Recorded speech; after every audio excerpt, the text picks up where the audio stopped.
کافی طویل ٹائم ہم نے پاس کر دیا.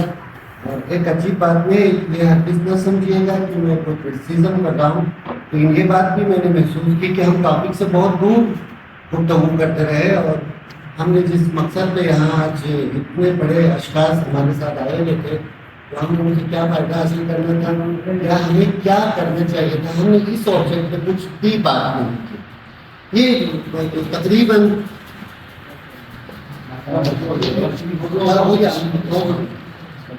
یہ بھی عجیب بات ہے کہ گزشتہ 70 سالوں سے یا میں نے جب سے ہوش سنبھالا ہے میں یہی ٹکڑا سن رہا ہوں اور یہی مسائل کی باتیں جو ہے وہ میں کر رہا ہوں. ہمارے پاس اتنا پوٹینشیل ہے، ہم یہ کر سکتے ہیں، ہم وہ کر سکتے ہیں، ہم اپنی دعوتیں کر سکتے ہیں، اچھا ہم اپنے معاشرے کو آج ہی کھڑا کر کے انقلاب برپا کر سکتے ہیں، ہماری اکنامیکل ریوائول ہو سکتی ہے. کاش میں ایک عمومی طور پر گفتگو کرتے وقت جب 3 الفاظ یہاں پہ آتے ہیں تو سمجھتا ہوں کہ وہاں پہ وہ جو گفتگو ہے اس کی سکرت ختم ہو گئی، پھر اس کے بعد آگے کا جو راستہ ہے وہ منافقانہ طرز سے گفتگو ہو سکتی ہے. اور وہ 3 الفاظ ہیں لیکن، اگر، مگر.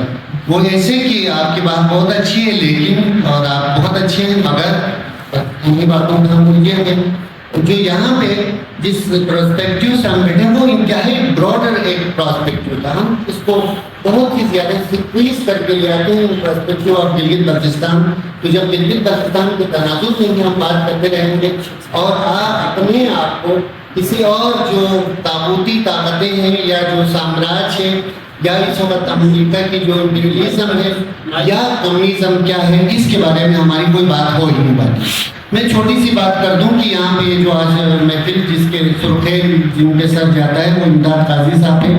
یہ پاکستان کمیونسٹ جو آرگنائزیشن سے ان کے سیکرٹری جنرل ہیں. تو یہ تھوڑی سی ابہام اور چیزوں کو جو ایمبیگوٹی اس کو کلیئر کرنے کی کوشش کروں کہ جب مارکسزم کی بات کرتے ہیں یا کمیونزم کی بات کرتے ہیں تو ایک دم سے کہوں کہ کان کھڑے ہو جاتے ہیں، کیونکہ بڑے عرصے سے بڑے کانشیس ایفرٹ کے ساتھ ان کے دماغ میں یہ ڈالی گئی ہے کہ کمیونزم کی بات، تم کفر و الحاد کی باتیں بے شک کرو، تم کسی مذہب والے کو قتل کر دو، کوئی مسئلہ نہیں ہے، وہ ساری چیزیں بیک اپ ہو سکتی ہیں، لیکن کمیونزم کی بات نہیں کرنی. تو چھوٹی سی غرض و بایات کے ساتھ یہ بیان کر دوں کہ بنیادی طور پر کمیونزم کسی مذہب کا نام نہیں تھا، کمیونزم کسی قوم کی ذاتی آئیڈینٹی کا نام نہیں تھا، بلکہ کمیونزم معاشرے میں ان پلنے والے مزدوروں کے حوالے سے جو استحصال ہو رہا تھا یا جو استحصال کیا جا رہا تھا اس کو برابری کی بنیاد پر لانے کا جو اکنامیکل سسٹم تھا اس کو کمیونسٹ کا نام دیا گیا یا اسے کمیونزم کہا گیا. یہ بنیادی طور پر کمیون کا جو لفظ نکلا یہ فرینچ لفظ کمیون سے یہ ڈرائیو کیا گیا. اب رہی بات یہ کہ آج کے گلگت بلتستان کی ان تمام محرومیوں کا جو ہم بار بار تذکرہ کر رہے ہیں اور بڑے باشکاف انداز میں بتا رہے ہیں، ان کی بیک اپ کے لیے ہمارے پاس کوئی سوشل پرسپیکٹیو ہے ہی نہیں. ہم صرف ایک بات، وہ اکثر میڈیا میں آتا ہے کہ جہاں کہیں بھی کوئی حادثہ ہو جائے تو فوری طور پر ایک میسج کنوے کیا دیا جاتا ہے 24 بندے شہید ہو گئے. شہید کے بعد پوری قوم کی توجہ اس واقعے کے ہونے والے پس منظر کے محرکات سے ہم لوگ غائب ہو گئے، ہم بھول گئے اس سارے پس منظر کو.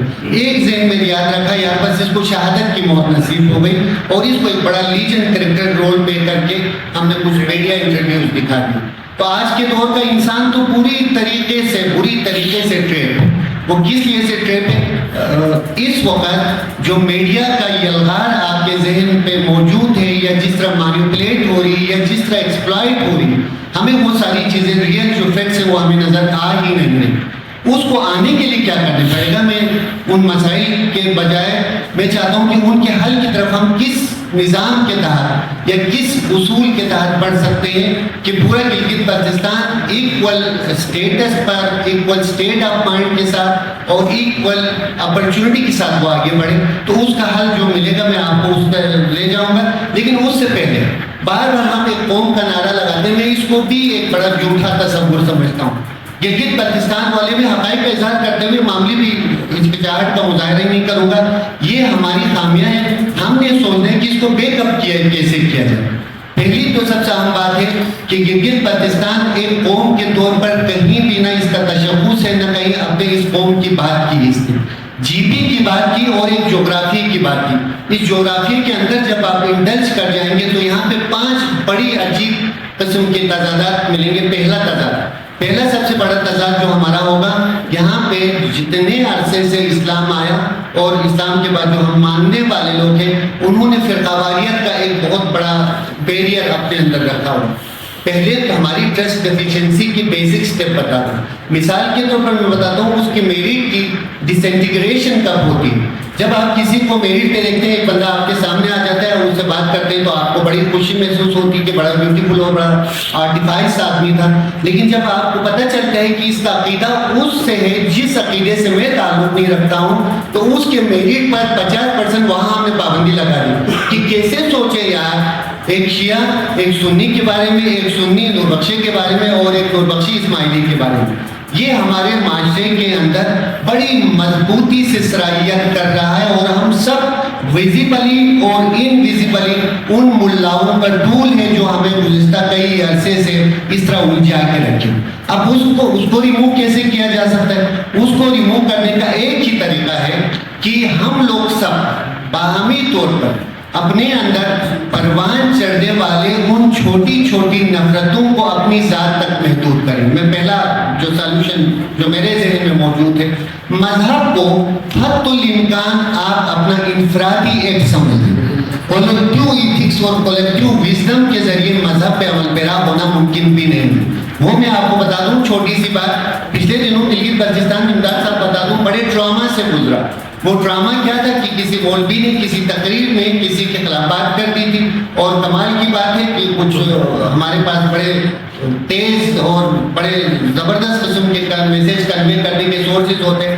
میں اس کو پاکستانی اسٹیبلشمنٹ کہوں گا تو بھی تھوڑا سا عجیب لگے گا، کہیں نہ کہیں سے ہم بھی اس کا انویزیبل حصہ ہے۔ وہ جو تقریر ہے جہاں پہ آغا باقر یہاں پہ کر رہا ہوتا ہے، اس تقریر کی ٹوٹل ویڈیو پہنچتی چلاس اور کہیں نہیں پہنچتی، اور اس تقریر میں 1400 سال پہلے کا ایک جھگڑا پھر سے وہ اس کو ڈیفائن کرنے کی کوشش کی جا رہی ہے۔ اب مجھے کوئی یہ سمجھائے کہ اگر ان ہسٹری میں لکھے گئے ان بلنڈرز پہ یا ان میتھس پہ یا ان کامیڈیز پہ اگر ہم بات کرتے جائیں تو کیا کوئی کتابوں کے ذریعے یا کسی ریشنل اپروچ کے ذریعے تیسری کیٹیگری سائنٹیفک اپروچ بن جائے گی؟ کیا ان کے ذریعے ہم ان جھگڑوں کو حل کر سکتے ہیں؟ بالکل نہیں کر سکتے۔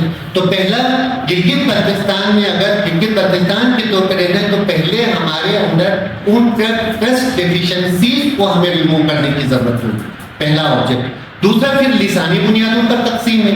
سب سے بڑی جو لسانی بنیاد ہے کہ ہنزا میں کچھ اور بولی جاتی ہے، قبلوں میں کچھ اور بولی جاتی ہے، اسکردو خود بائی لینگول ہے، استور کی کچھ زبان اور ہے، چلاس کی زبان اور ہے، پھر ہمارے جو کیا کہتے ہیں غیزر کی زبان اور ہے، تو زبان پہ بھی ہم ایک نہیں ہو سکتے، یہ بھی ایک عجیب تکلیف دہ بات ہے۔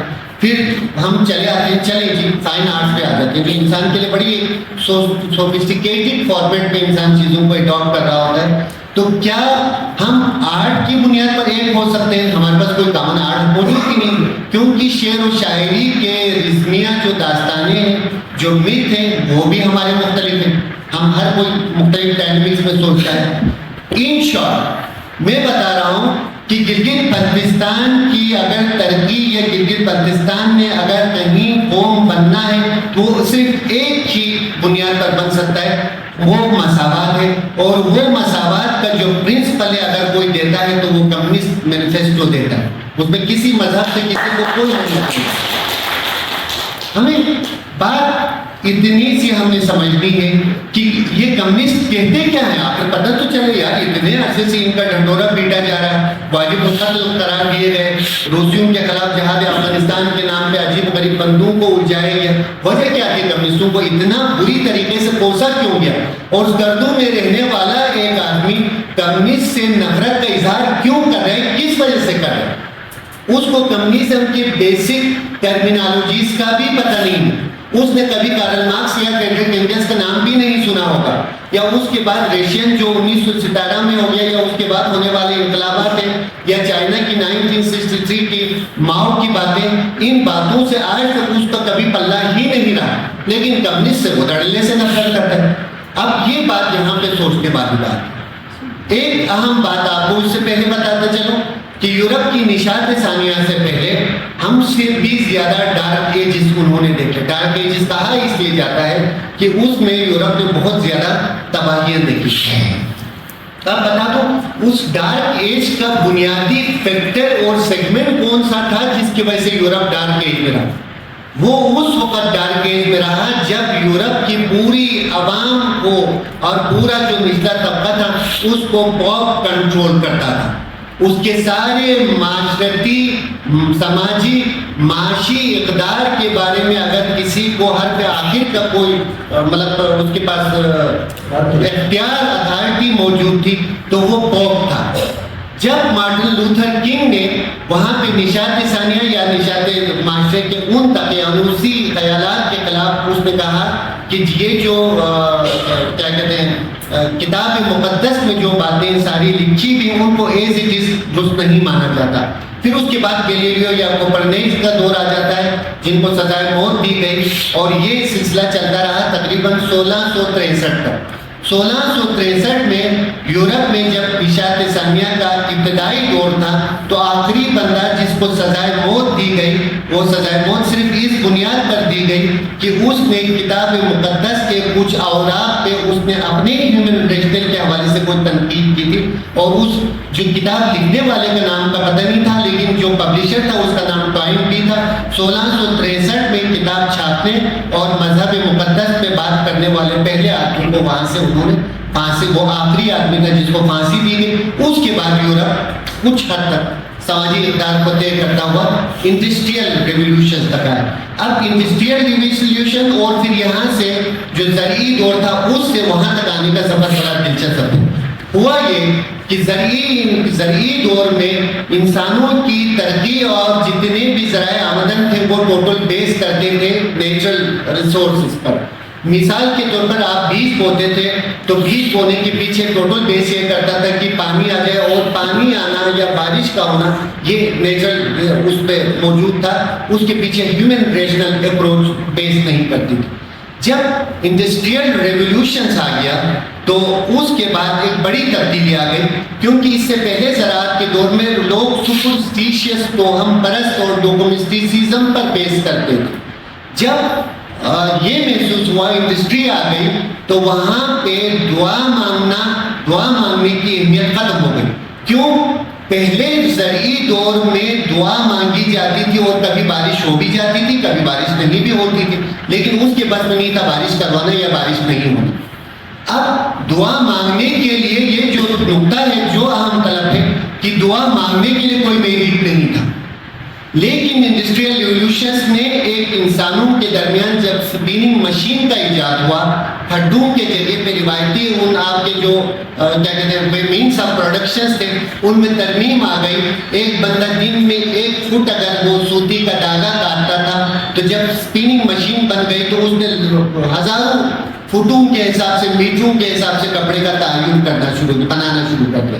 جب یہ چیزیں آ گئی تو انسانوں نے اپنے سماجی حیت پر اپنے وجود پر غور کیا کہ اصل کام یہ ہے کہ وہ دعاؤں کے بجائے انسان جتنا محنت کرے گا میرٹ پر اس کو اس کا ریوارڈ مل سکتا ہے.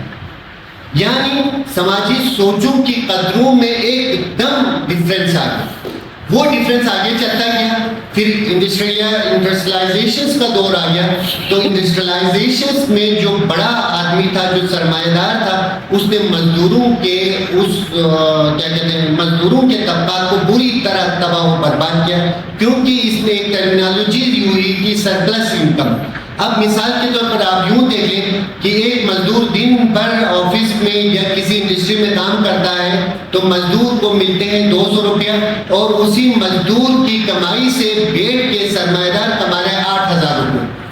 تو کارل مارکس نے اس کو ریگولیٹ کرنے کے لیے طے شدہ فارمولہ یہ دیا کہ مزدوروں کے سرپلس انکم جو آتا ہے سرمایہ دار اپنے انکم کو لے جائے جو اس کے پاس موجود ہے اس سے اس کو اطلاق نہیں ہے لیکن جو سرپلس انکم کماتے ہیں مزدور سے 8,000 روپے کماتا ہے تو کم سے کم اس میں 200 کے بجائے 3,000 اس پروفٹ میں مزدور کا بھی حق ہونا چاہیے. اسی برابری کے بنیادی جو پرنسپل کو کمیونزم کہا ہے. سب سے بڑی بات ابھی تک لوگوں کو یہ سمجھایا جاتا رہا کہ کمیونزم مذہبی طاقتوں کے خلاف خودکش حملہ آور ہے، یعنی کمیونسٹ اگر پہنچے تو وہاں پہ مذہب تباہ و برباد ہو جاتا ہے۔ اب جب آپ دیکھیں کہ سن پیٹرز برگ میں دیکھ لیں یا ماسکو کو دیکھ لیں یا اس کے بعد جرمنی کو دیکھ لیں یا پھر کیوبا کو دیکھ لیں، وہاں پہ کسی کے مذہب کو کسی نے نہیں چھیڑا، مذہب ایک ایز اٹ از موجود ہے۔ جو آج ہم جتنی خرابیاں بیان کر رہے ہیں، اس بیان کرنے کے پیچھے جو سب سے بڑی طاقت کار فرما ہے وہی سرمایہ دار۔ آج ہماری جدوجہد اس سرمایہ دار کے خلاف ہے۔ سرمایہ دار نے ٹول کے طور پر یوز کیا ہوا، یہ بیوروکریٹ ہو گیا یا یہ ملا ہو گیا یا یہ فوجی ہو گیا، یہ سارے کارپوریٹ ایک دوسرے کو تحفظ فراہم کرنے والے وہ سیگمنٹ ہیں۔ ہمیں عوام کو چاہیے کہ خدا کے لیے 200 دفعہ یہ باتیں بتا دی گئی ہیں کہ آپس کے بنیادی ٹرسٹ ڈیفیشنسیز کو آپ جب تک دور نہیں کریں گے تب تک آپ سماجی طور پر آگے بڑھنے کی صلاحیت آپ پیدا کر ہی نہیں سکتے۔ ہمارے یہاں پہ سب سے بڑا تکلیف یہ ہے کہ وہ آدمی، وہ مزدور جو صرف جہد البقا کے لیے کما رہا ہوگا، بچوں کی روٹی رزق مشکل سے کما رہا ہو، تو آپ کیا سمجھیں گے کہ وہ سماجی طور پر، شعوری طور پر کیا فنون لطیفہ کو کنٹریبیوٹ کرے گا؟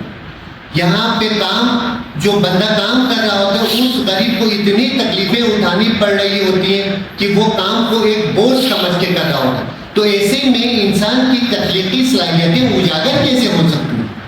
صاحب بیاونی کا ایک بڑا خوب سا شعر ہے کہ مفلسی ہی سے لطافت کو مٹا دیتی ہے، مفلسی ہی سے لطافت کو مٹا دیتی ہے، دھوپ آداب کے سانچوں میں نہیں ڈر سکتی۔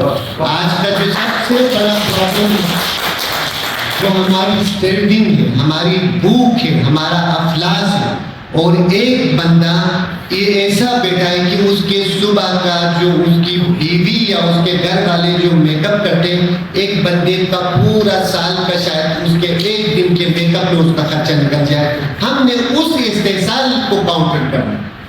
یہ مذہبی لوگ تو پپٹس ہیں، یہ تو سو کارڈ پپٹس ہیں۔ اور دیکھیں آپ مذہبی لوگ پروٹیکٹ کس کو کر رہے ہیں؟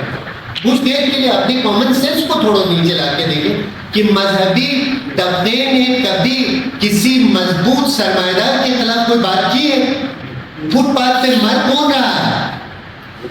قائد کے فرمان پہ جان کے قربان ہے، جیسے کہ ملٹیپل ٹائم اس جان میں ملنا ہے۔ میں تو ایک دفعہ یہ ملی بھی اور بڑے احتیاط سے گزارنے کی کوشش کروں گا کہ بار بار نہیں ملتی کہ قائد کے فرمان پر میں اپنی جان لٹا دوں۔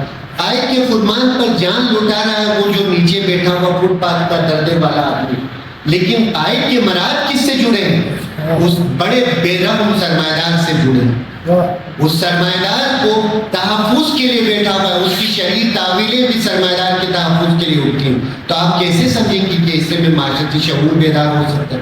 یا ہم گلگت بلتستان کے ان ہڈن جو ٹریجرز ہیں ان کو ایکسپلور کر سکتے؟ کر ہی نہیں سکتے جب تک ہم لوگ متحدہ طور پر دل سے ایک دوسرے کو، یہ ایک لفظ بڑا یوز ہوا تھا، میں اس کو تھوڑا سا غور کر رہا تھا، کسی دانشور نے لکھا ہے، جب تک آپس میں دوست اور بھائی نہ سمجھو۔ بھائی اس نے جان بوجھ کے دانستہ رکھا ہوگا کیونکہ بھائی کے صدار ہوتا ہے، لیکن دوست کچھ اور ہوتا ہے۔ ہمارے درمیان جب تک مخلص دوستی اور باہمی سماجی شعوری رشتے قائم نہیں ہوتا ہے تب تک ہم اس سرمایہ دار کو ہم ڈیفیٹ نہیں کر سکتے، ہم اس سرمایہ دار کے خلاف یکجا بھی نہیں ہو سکتے، کیونکہ ہم سب کے چھوٹے چھوٹے مسائل جڑے، اور اس چھوٹے چھوٹے مسائل میں سرمایہ دار ہمیں as a tool, as a market commodities وہ ہماری سیل اور پرچیز کرتا ہے۔ تو اسی صورت میں جو فوکس ہمارا فوکل پوائنٹ ہے کہ میں سمجھتا ہوں کہ لیکچر دینے سے یا لوگوں کے سمجھنے سے ٹھیک ہے، اس کو لٹل بٹ کے دھار سے اس کو ضرور سمجھیں گے کہ اس کے اندر کوئی اسپارک تو کرے گا، ایجوکیٹ تو کرے گا، لیکن سب سے اہم بات یہ کہ آپ نے اپنے طور پر، آپ اتنے ماڈرن انلائٹنڈ ایرا میں آپ بیٹھے، اپنے طور پر خود ہی شعور تھوڑی حاصل کرنے کی کوشش کریں کہ ایسے معاملات ہو کیوں ہیں اور کن کے لیے، ہم کم سے کم ان کا اعلی کار نہ بنیں۔ میں خود بڑی عجیب سی کیفیت فیس کرتا ہوں امداد صاحب کہ ملا کے خلاف تو میں دھڑلے سے بولتا ہوں، لیکن کمال کی بات ہے اسی ملا کو جو میں جاہل کہا کیا ہوں، جس کو ان پڑھ کہتا ہوں، نماز جمعے کے دن میں سر بزانو ہو کے اس کے پیچھے کھڑا ہو کے نماز بھی پڑھتا ہوں، تو میری منافقت کے اس رویے کو تبدیل کروں تو کیسے کروں. میں نے ایک کیا کہ میں کسی مولوی کے پیچھے نماز نہیں پڑھوں گا اور کوشش کروں گا کہ نماز ہی نہ پڑھوں. خاص ضرورت بھی محسوس نہیں ہے, بہت تکلیفوں سے جان چھوٹ گئی. اب ہمیں سیکولر بنیادوں پر, جب تک سیکولر بنیادوں پر ہم اپنی تشکیل نو نہیں کرتے, جب تک ہم کوئی نیا عمرانی آپس کے انسانوں کے باہمی معاہدے نہیں کر لیتے, تب تک ہمارا شعوری طور پر آگے بڑھنا مجھے بہت ہی مشکل نظر آتا ہے. اور جب تک شعوری طور پر کمیٹڈ ہو کے آگے نہیں بڑھیں گے, تب تک قوم کی جینیس اور ریئل ڈیولپمنٹ نہیں ہو سکتی. اس کے لیے ہم نے کیا کرنا ہے, کیا سوچنا ہے. ہمارے پاس بہت سارے لوگوں کا مجمع نہیں ہے. برنارڈ شاہ کا وہ بڑا خوبصورت بولتا ہے کہ جس دن آپ نے اپنے آپ کو سدھارنے کا اگر یہ کر لیا تو سمجھ لیں کہ دنیا سے ایک بہت بڑا بدماش کم ہو گیا. تو اگر آج ہم ایمانداری سے ایک ہی کمپیئر کرتے ہیں, ہم نہیں کہتے ہیں کہ ہماری تمام باتیں درست ہوتی, یہ itself it is a wrong claim. ہم یہ ضرور کوشش کریں گے کہ آج کے دور کے انسان کو سائنٹیفک بنیادوں پر چیزوں کی تشریح نو کرنی پڑے گی, نئے زاویے سے دیکھنا پڑے گا, نیا جہان آباد کرنا. کس صورت میں ممکن ہے؟ جب آپ ان کے معاشرتی اور معاشی بے ہمواریوں کو ایڈریس کرنے کی آپ کے پاس صلاحیتیں موجود ہیں, آپ اس کو میٹ کر سکتے ہیں, آپ اس کے لیے اسٹرگل کر سکتے ہیں. ہم میں سے فیس بک کی اسٹرگلر ضرور ہیں, ریئل مسائل پہ ہماری طرف سے ایمانداری سے میں حل ہوتا ہوا نہیں دیکھ رہا ہوں. جب تک قوم بننے کے لیے شعوری ترقی بہت زیادہ ضروری ہے. میرے خیال میں بہت ہی زیادہ بول گیا. تو میں خواہش یہی ہے کہ علامہ اقبال کا شعر ہے, اس کے ساتھ ایک بڑا عجیب سا وہ ایک جڑا بھی تھا کہ یہ مسلم ایکسٹریمسٹ کو پروموٹ کرنے میں علامہ اقبال کا بہت بڑا ہاتھ ہے, لیکن باوجود اس کے اندر کے احساسات کو سمجھنے کے لیے, پرکھنے کے لیے جو معیار ہے وہ بڑا خوبصورت تھا. وہ یوں ہے کہ خدا دل فطرت شناس دے تجھ کو, سب کو تو لالا و گل سے کلام پیدا کر. اب بات صرف اتنی کہ یہ سارا معاملہ حل ہو سکتا ہے, یہ معاملہ حل ہو سکتا ہے. ایسا نہیں ہے کہ بہت ہی زیادہ تاریکی, بہت ہی زیادہ مطلب مصیبتیں ہم پہ نازل ہو رہی. معاشرے میں انقلاب والی کیفیات کم و بیش کمزور پڑ گئی. ہمیں چاہیے کہ ہم کم سے کم اب اس نئے دور کے نئے معاملات کو سمجھتے تھوڑا سا ریشنلی اپنے آپ کو آگے لے جانے کی کوشش کریں. اور پھر آخری طور پہ کہوں گا, میں بہت دفعہ سوچا ہے, ہر دفعہ میں نے کم بیش ایک دو کتابیں بھی میں نے پڑھی ہیں, کچھ مذہبی کے علاوہ دوسرے عالموں سے بھی میں ملا ہوں. ڈاکٹر مبارک علی سے مجھے ان کے ساتھ قریب بیٹھنے کا اعزاز حاصل ہوا, اور سندھ کا ایک بڑا مشہور شخص تھا صوبوں گیان چندانی, اس کو میں نے 2 منٹ کے لیے اس کو دیکھ لیا تو سمجھ لیں میں بڑے عالموں سے بیٹھ کے مل چکا ہوں. تو میں نے دنیا کے تمام تر اس اتار چڑھاؤ پہ یہی محسوس کیا کہ آخری اگر انسان کے لیے کوئی سماجی طور پر, شعوری طور پر, فکری طور پر یہ کسی اوج ثریا پر جا سکتا ہے تو وہ ٹوٹل کمیونزم کے ذریعے جا سکتا ہے. اس کی ایک مثال دے کے میں اپنی تقریر ختم کروں گا. آج آپ دنیا کو 4 بڑے حصوں میں اور میجر پورشن میں ان کو تقسیم کریں گے.